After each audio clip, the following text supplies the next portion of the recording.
Hola mentes curiosas, ¿qué tal? ¿Cómo estáis? Bienvenidos a Hiperactivados, bienvenidos a nuestro humilde canal de psicología, que esperamos que también se convierta en vuestro canal de psicología.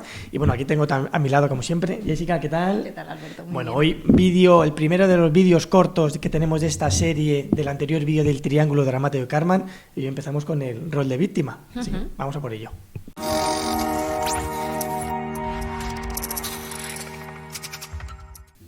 Bueno, como podéis comprobar, hoy hemos vuelto a cambiar el set, ¿verdad, sí. Alberto? Normalmente solemos grabar, como os explicamos, en el Colegio Santa María de la Hispanidad, pero bueno, hoy tenían un evento, así que hemos vuelto a hacer el cambio a nuestro lugar original. Bueno, está guapo. Está muy bien, la verdad. Nos gustan mucho los dos. Sí, la verdad.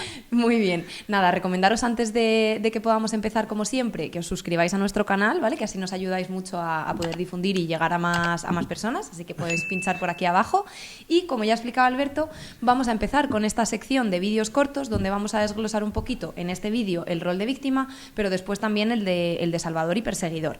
Ya tenemos un vídeo anterior que os vamos a dejar por aquí.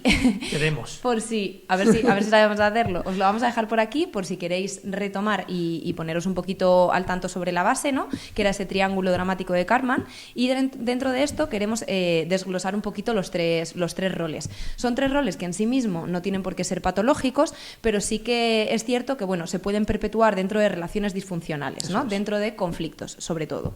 Vamos a empezar con este primero, rol de víctima, y para ello hemos creado algunas imágenes que os vamos a dejar, vamos a leer y luego vamos a ir explicando, ¿no? Primera de ellas, ¿cuándo tenemos un rol de víctima? Vamos a ver si os sentís identificados o identificadas, pero estamos en un rol de víctima cuando percibo cualquier crítica como un ataque personal y reacciono de manera defensiva, siento que no tengo el control de mi vida, me siento impotente y creo que todas las cosas malas me pasan a mí, me quejo constantemente sin buscar una solución de una manera más activa, busco atención o compasión mediante mis dificultades, me enfado o me frustro cuando no obtengo la ayuda que espero, siento que mi pasado justifica mi incapacidad para avanzar o siento que nadie me entiende y tiendo a aislarme. Sí, además, a ver, hemos puesto este listado de 8 que cuando hacíamos el vídeo y preparamos salían como muchos, nos salían mucho más, pero hemos querido un poco como generalizar cuáles son las actitudes típicas, ¿no?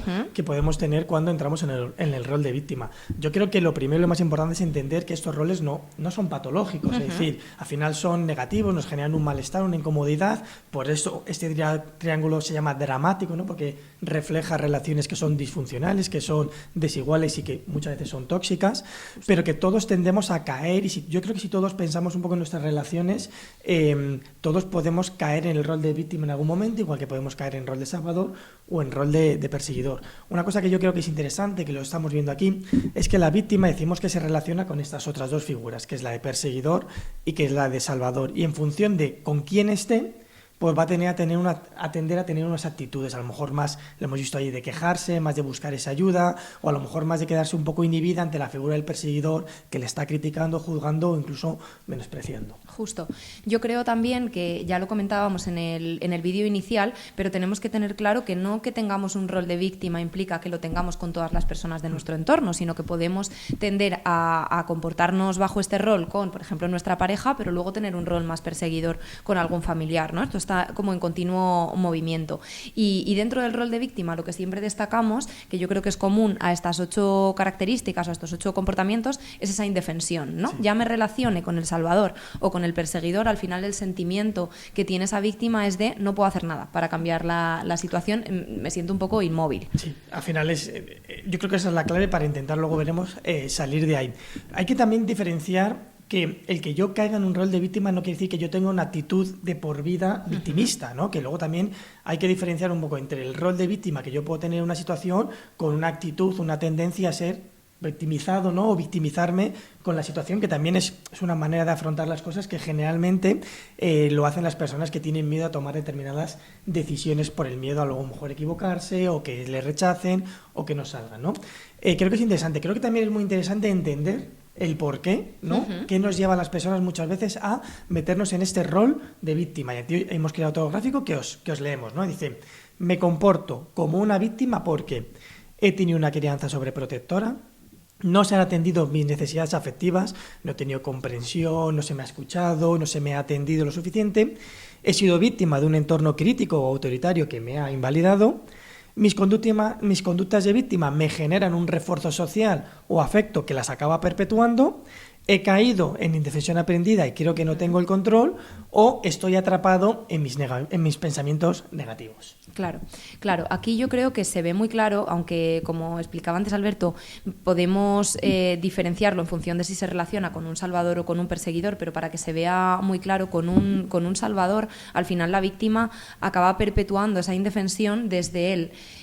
Yo estoy inmovilizada, tengo una actitud pasiva, no resuelvo las dificultades a las que me enfrento, pero hay una persona que las está solventando por mí y al final obtengo un refuerzo, ¿no? Veo que la situación se solventa aunque yo no actúe, ¿no? Eso acaba perpetuando el que yo continúe inmovilizada y acaba perpetuando también que el salvador continúe protegiendo o intentando salvar para obtener esa ganancia, que lo veremos también en el siguiente vídeo. Pero creo que tenemos que tener claro que esa víctima, yo lo reduciría incluso a dos motivos. Un motivo más relacionado con experiencias tempranas, con un aprendizaje relacionado con el apego y con la primera infancia, donde o no he visto mis necesidades cubiertas o he tenido que aprender a tener ese rol más pasivo porque me he sentido invalidada, no me he sentido escuchada, etcétera, como comentábamos, o en experiencias quizá más de la vida adulta en las que efectivamente he obtenido un refuerzo. A veces, yo siempre pongo el ejemplo, a Alberto se lo cuento, tengo una amiga que pasa mucho eso, ¿no? Que siempre que quedamos al final está ese mensaje de qué mal me va en todo, pero no puedo hacer nada para solventarlo, y al final lo que recibe muchas veces por parte de otras amigas es ese cuidado, esa escucha que a su vez pues refuerza el círculo. Creo que la clave lo has dicho, creo que sobre todo se relaciona mucho con lo que llama Bowlby esto del apego, ¿no? De cómo nos relacionamos con nuestros cuidadores cuando somos pequeños, cuidadores que principalmente es madre-padre o figuras un poco más de autoridad y de afecto en las etapas. Entonces, en función de cómo he sido yo atendido estas necesidades, o incluso, fíjate, estamos hablando de que a veces no se han atendido las necesidades, a lo mejor lloro, no se me escucha o expreso algo y entonces se me invalida, pero también tenemos el otro. Muchas veces cuando tenemos una crianza sobreprotectora donde los padres han estado muy volcados y no nos han dejado un poco crecer, desarrollarnos y curiosear por miedo, porque nos lanzan esos mensajes de cuida que no vas a poder notar. Entonces, creo que ambos perfiles, ¿no?, pueden generar también esto. Y que creo que también en la adolescencia lo vemos mucho. Al final los padres, en las relaciones familiares se crean estos triángulos dramáticos y los padres acaban siendo perseguidores, verdugos del hijo adolescente que quiere hacer más cosas y que los padres pues no se lo permiten, no dejan. Entonces, al final en la adolescencia y en la infancia sí somos víctimas muchas veces de unos padres que tienen que ejercer también pues de personas que pongan límites y pongan, aunque lo hagan bien, ¿no?, aunque pongan todo esto. Entonces, como adolescente, cuando voy al grupo y estoy victimizándome, es que fíjate, mis padres no me dejan esto, es que quiero esto y mis padres no. Si lo que se encuentra en los amigos es un refuerzo social de, es verdad, es que fíjate cómo son tus padres, al final refuerza eso, ¿no? Que son esas experiencias que te van luego diciendo, oye, es que cuando yo me victimizo y cuando yo me quedo en este rol y asumo que no puedo hacer nada porque yo soy la víctima y a mí se me tiene que salvar, se perpetúa. Claro, y si tú dentro de ese entorno social adolescente comentas este conflicto que se genera en tu familia, pero por tus experiencias más tempranas sí que tienes esos recursos personales, probablemente sí que haya una movilización que te permita intentar al menos resolver este conflicto, ¿no? Y puedas o tener una conversación un poco más asertiva con tus padres o continuar expresando esa parte emocional, pero cuando además de ese refuerzo social existe una falta de recursos personales, pues efectivamente ahí vamos entrando en esa indefensión que nos lleva a quedarnos paralizados. Eso es. Hay una cosa también que me parece interesante, un ejemplo que además yo veo en consulta, que muchas veces por la parte de las víctimas a veces lo más doloroso que es, y esto pasa sobre todo, yo lo veo, ojo, en figuras de padres con hijos, pero también lo veo en parejas. Cuando la misma persona que está victimizada, ¿no?, que la misma persona es el perseguidor y es el salvador. Porque, por ejemplo, muchas veces estamos hablando, y luego lo veremos en el rol del perseguidor, el perseguidor muchas veces lo que busca es una víctima porque no sabe gestionar sus cosas personales y vuelca los problemas o vuelca sus miedos, sus inseguridades en otra persona que hace sentir de menos y que menosprecia y que le invalida. Pues cuando, por ejemplo, el padre, vamos a poner un ejemplo, porque yo el caso que le he visto es un padre, ¿no?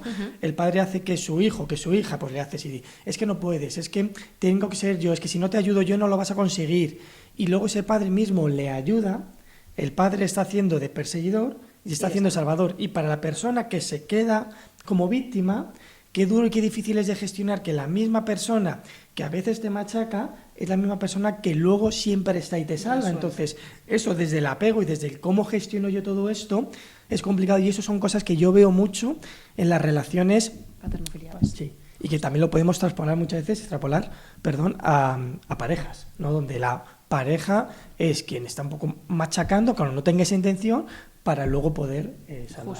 Justo. Y dentro de relaciones paterno-filiales, y ya con esto Sí, pasamos a lo siguiente, sí que es cierto que dentro de los triángulos, claro, en una familia en la que haya 3 miembros, quiero decir, muchas veces también se producen alianzas, ¿no? Sí. Y entonces eso perpetúa también, bueno, que esto nos da para muchísimo, pero sí que se producen alianzas que perpetúan uno de los roles, ¿no? Por ejemplo, cuando la víctima consigue aliarse, quizás sí más con el salvador, eso a su vez puede que propicie aún más que el rol de perseguidor sea incluso más crítico, más juzgoso, ¿no? Con los comportamientos de los otros. Entonces, bueno, pues esto al final muy complejo. Yo creo que sobre todo tenemos que quedarnos con que efectivamente no es patológico en sí mismo y con que hay que escuchar y entender cada caso concreto para ver un poco cuál es la dinámica de movimiento que se genera entre cada uno de los miembros. Entonces, vamos con la última parte, ¿no? Es cómo salgo yo, cómo puedo salir de este rol de víctima, ¿no? Y leemos el último gráfico, si quieres, Jessica, que es 1, toma conciencia, ¿no? Ahora lo comentamos. 2, asume la responsabilidad. 3, deja de buscar culpables. 4, pensamiento proactivo y plan de acción. La 5, practica la gratitud y empodérate. Y la 6, establece límites. Totalmente. A ver, lo primero yo creo es animaros a pensar si os veis identificados con alguna de las cosas que hemos comentado, ¿no? Como ese primer punto de intentar tomar conciencia y luego tener claro que estamos contando que justo este rol por lo que se caracteriza es por la falta de ese plan de acción, la falta de un movimiento que nos invite a salir de esa indefensión. Entonces, yo sí que creo que si os resuena un poquito todo esto que estamos contando, hay que intentar analizar con qué personas yo suelo comportarme de esta manera, ¿no? Para a partir de ahí intentar hacer pequeños cambios que me movilicen a, como indicamos en la diapositiva, tener ese pensamiento un poco más proactivo y un poco más movilizador. E igualmente yo creo que una característica que puede relacionarse con personas que tienen este rol de víctima es una baja autoestima, ¿no? Porque claro, esto es muy doloroso, como tú estabas contando, ¿no? El ver que me cuesta mucho movilizarme, que a veces estoy dejando o permitiendo que me pisen en cierta manera o que me juzguen o que me critiquen y que no sé cómo salir de esto. Entonces, si sientes que esto ya te está pasando, igual, obviamente, pues te invitamos a trabajarlo desde la autoestima y a ir a terapia en caso de que sea necesario. Establecer límites, ese entrenamiento en asertividad. Por eso yo creo que lo primero... Siempre invitamos mucho a escribir, ¿no? Pero sí que creo que lo primero es, si te resuena, como decimos, analizar con qué personas, analizar cuáles son los comportamientos que estás teniendo, que te sitúan en este rol y a partir de ahí empezar a hacer pequeños cambios que te animen a poder decir que no cuando sea necesario o poder decir esto que me estás diciendo no me hace sentir bien, esto me molesta, empezar a hacer esas comunicaciones. Yo creo que el objetivo que queremos con estos vídeos sobre todo es pararos, ayudaros un poco a reflexionar y a que veáis un poco si os sentís, como dices, reflejado en este rol, que todos los tenemos, que puede ser, ojo, hacia una persona o puede ser hacia la vida en general. Sí. Es que yo siento que la vida me maltrata, siento que la vida no es justa, siento que nada me sale como yo espero. Bueno, que nos paremos, que pensemos y que, como dice, para decir un nombre así ya más técnico, Acei Choi, que es el que habla de cómo salir, Acei Choi, ¿vale? Que dice, vale, sí. Choi responsable. Hostia. Perdón. Bueno, él habla del triángulo ganador, que es la contraposición a ese triángulo dramático, y él dice que la víctima tiene que pasar a un rol de persona vulnerable pero responsable, ser conscientes que somos vulnerables pero que tenemos la capacidad de ser responsables, de poder salir con eso. A veces con el entorno vale, a veces con un trabajo previo, como tú has dicho, a veces hay que buscar una ayuda profesional. Justo. Así que nada, esto por nuestra parte con el rol de víctima, ¿no? Pasamos al siguiente, vamos a ver si en hablamos comentarios, de... ¿no? Siempre animamos a dejaros en comentarios si os veis en esto, cuándo os pasa, con quién os pasa y lo que queréis comentarnos. Y sugerencias en caso de que las tengáis. Así que nada, vamos con el siguiente. Muchas gracias.